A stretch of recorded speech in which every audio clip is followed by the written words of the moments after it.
জাতীয় বিশ্ববিদ্যালয়ের অধীনে অনার্স ভর্তির অনলাইন আবেদন পরিবর্তন করা, বাতিল করা অথবা নতুন করে আবেদন করা, এরকম অনেক ধরনের প্রবলেম অনেক শিক্ষার্থী বর্তমানে ফেস করছো বা মনে চাচ্ছে যে আবেদন করছি এখন এটা চেঞ্জ করি, নতুন সাবজেক্ট যুক্ত করি, অথবা আবেদন কলেজ ভাল লাগে না, নতুন কলেজে আবেদন করব। কালকে একটা মেয়ে আমাদের কোর্সে অ্যাড আছে, ও আমাকে বলতেছে ভাইয়া আমার হাজব্যান্ড অ্যাপ্লাই করে দিয়েছে, তার সাথে আমার এখন ডিভোর্স হয়ে গেছে, আমি কলেজে এখন পড়বো না, এখন আমি নতুন কলেজে অ্যাপ্লাই কীভাবে করবো।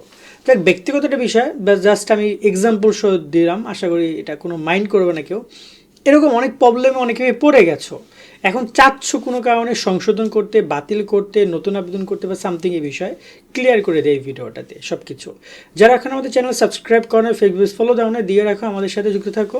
এই বিষয় নিয়ে আমাদেরকে অনেক অনেক কমেন্ট করে, কিন্তু আমরা আসলে খুব বেশি ভিডিও করার সুযোগ পাই না, কারণ এটা খুবই কম স্টুডেন্টরা মূলত চায়, বাট এখন দেখতে পাচ্ছি স্টুডেন্ট সংখ্যা অনেক বেশি, তাই কথা বলা। ও আরেকটা বিষয়, আমরা কিন্তু কোর্স চালু করেছি, তোমরা জানো অলরেডি, পরে সেখানে প্রায় কয়েক হাজার শিক্ষার্থী যুক্ত হয়ে পড়ালেখা শুরু করে দিয়েছে। সো তোমরা যদি কোর্সে যুক্ত হতে চাও, ডিসক্রিপশনে দেওয়া নাম্বার থেকে আমাদেরকে কোর্সে যুক্ত হতে পারো, বিস্তারিত দেখে নাও। জাতীয় বিশ্ববিদ্যালয়ে ভর্তি যে শিক্ষার্থীরা, তোমাদের জন্য আমরা চালু করেছি টার্গেট জাতীয় বিশ্ববিদ্যালয় কোর্স। অনার্স ভর্তি পরীক্ষায় তুমি ভালো ফল করতে চাইলে আমাদের কোর্সের বিকল্প নাই, যেখানে তুমি 230 টাকায় পাচ্ছ 8000 প্লাস এমসিকিউ এর শিট, সকল বিষয়ে গুরুত্বপূর্ণ সাজেশন, বিগত 5 বছরের প্রশ্ন, অনলাইন পরীক্ষার ব্যবস্থা, ভালো কলেজ পাওয়ার গাইডলাইন, পরীক্ষার সকল আপডেট। এই এক কোর্সে তুমি সবকিছু পেয়ে যাবে, আলাদা কোনো বই কোনো কিছু কিনতে হবে না। অলরেডি আমাদের কোর্সে যুক্ত হয়েছে কয়েক হাজার শিক্ষার্থী, তুমিও আজকেই যুক্ত হয়ে যাও আমাদের এই কোর্সে এবং শুরু করে দাও ভালো পরীক্ষা দেওয়ার প্রস্তুতি। কোর্সে যুক্ত হতে এই নাম্বারে বিকাশ বা নগদ থেকে 230 টাকা সেন্ড মানি করে আমাদেরকে হোয়াটসঅ্যাপে মেসেজ করে আমরা কোর্স লিঙ্ক তোমাকে দিয়ে দিচ্ছি। বিস্তারিত কমেন্ট এবং ডিসক্রিপশনে দিয়ে দেওয়া হলো। আশা করি দেখেছো বিস্তারিত। কোর্সে যুক্ত হয়ে যাও, পড়াশোনা শুরু করে দাও, তোমাদের যে কোনো প্রবলেমে আমরা আছি। পিডিএফ শিটগুলো ডাউনলোড করো, সেটার উপর এক্সাম নিব, সেই এক্সামগুলো দাও, ইনশাল্লাহ ভালো কিছু হবে। এবার কথা বলি আবেদন পরিবর্তন, আবেদন বাতিল বা এই সব কিছু নিয়ে। জাতীয় বিশ্ববিদ্যালয় মূলত অনলাইনে এই জিনিসগুলো এখন আর ছেড়ে দেয় না যে তোমরা চাইলেই যা ইচ্ছা তাই করতে পারবা। হ্যাঁ, একটা সময় পর্যন্ত ছেড়ে দিয়েছে, তারপর আর করা যাবে না। সেটা কি? সেটা হচ্ছে আবেদন ফর্ম জমা দেওয়া, টাকা পরিশোধ করা, কলেজ নিশ্চয়ন করা।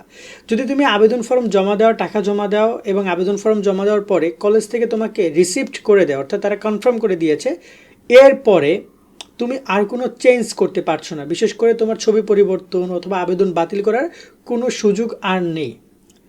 আবেদন পরিবর্তন, আবেদন বাতিল করার কোনো সুযোগ নেই যদি তুমি টাকা জমা দিয়ে দাও। এই ব্যাপারটা ক্লিয়ার, এক কথা বুঝো। এখন কথা হচ্ছে যে ভাই তারপর আমি করতে চাই, তাহলে কি অপশন? আবেদন পরিবর্তন করা, নতুন আবেদন করা, এগুলো যদি তুমি একবার চয়েস করে ফেলো আর কোনো সুযোগ নেই। এখানে আর দুইটা অপশন আছে যেটার মাধ্যমে তুমি ছেলেটাকে সমাধান করতে পারো। তার একটা কারণ হচ্ছে বর্তমানে তুমি যে আবেদন করেছো সেটাকে তুমি কন্টিনিউ করে যাও, কারণ এরপর তুমি আরও আবেদনের সুযোগ পাবা। লাইক ধরে নাও যে আমি একটা কলেজে অ্যাপ্লাই করেছি, যে কলেজে আমি পড়বো না, অ্যাপ্লাই করে ফেলেছি ভুলে, বা এমন সাবজেক্টে অ্যাপ্লাই করেছি যে সাবজেক্ট আমি পড়বো না বাট অ্যাপ্লাই করে ফেলেছি ভুলে, কারো প্রয়োজনায় বা অথবা নিজ বুদ্ধি তখন হয় নাই, এখন অন্য বুদ্ধি হয়েছে তাই অন্য কিছু করতে চাচ্ছি, সামথিং যে কোনো কিছু হোক না কেন, এখন আমি আবেদন পরিবর্তন করতে চাই, সাবজেক্ট বা কলেজ পরিবর্তন করতে চাই, বাট টাকা জমা দিয়ে ফেলেছি, এখন তার কোনো অপশন নাই। সেক্ষেত্রে ফার্স্ট যে অপশনটা তোমার কাছে রয়েছে, তুমি পরীক্ষা দাও।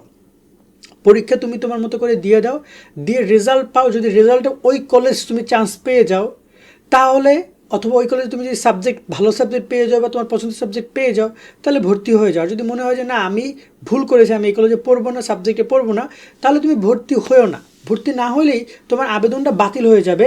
তখন আবার তুমি রিলিজ স্লিপে একাধিক কলেজে আবেদন করার সুযোগ পাবা। রিলিজ স্লিপে 5টা কলেজে আবেদন করা যাবে, তখন তুমি আবার 5টা কলেজে অ্যাপ্লাই করে নিবা। এই একটা অপশনই আছে। আরেকটা অপশন হচ্ছে অনেকে বলবে আমি জাতীয় বিশ্ববিদ্যালয়ে সরাসরি যাব, গিয়ে কথা বলবো, আবেদন বাতিল করব। দেখো, এরকম কোনো অপশন জাতীয় বিশ্ববিদ্যালয় কখনোই কোনো জায়গায় বলে নাই। তারপর তোমার যদি মনে হয় যে তুমি গিয়ে জাতীয় বিশ্ববিদ্যালয় সরাসরি গাজীপুরে আছে তাদের মেইন যে বিশ্ববিদ্যালয় ক্যাম্পাস, সেখানে গিয়ে তুমি অফিসে কথা বলবা, সেটা করতে পারো, সেটা তোমার ব্যাপার। সেটা করলে হয়তো বা তারা বাতিল করে দিতে পারে যদি তুমি সেভাবে যাও, তাদের কোনো প্রসেস থাকলে। বাট রাইট না আমরা ওটা ঠিক জানি না। তবে তোমার যদি ঢাকা বা এর কাছাকাছি, গাজীপুরের কাছাকাছি, তুমি গিয়ে কথা বলে দেখতে পারো একবার। বাট ম্যাক্সিমাম পসিবিলিটি আছে কোনো সুযোগ তারা দিবে না, কারণ আবেদন একবার কনফার্ম হলে, কলেজ কনফার্ম করেছে, টাকা জমা তারা নিয়ে নিয়েছে অলরেডি। সো এখন তোমাকে পরীক্ষা দিতে হবে। আর এক্ষেত্রে বলবো যে পরীক্ষা দেওয়ার পরে ভর্তি হলে না, পরে আবার আবেদন করে অন্য জায়গায় ভর্তি হওয়ার সুযোগই কিন্তু তোমার সামনে রয়েছে। আশা করি পুরো বিষয়টা বুঝেছো। বাট টাকা জমা দিয়ে দিলে আবেদন নতুন করে পরিবর্তন করা, সাবজেক্ট যুক্ত করা, আবেদন বাতিল করা, নতুন আবেদন করা আর কোনো কিছু সম্ভব না। আশা করি পয়েন্টটা বুঝেছো। আজকের মতো আমরা এখানে বিদায় নিচ্ছি। সকলে অনেক অনেক ভালো থাকবা। আল্লাহ হাফেজ।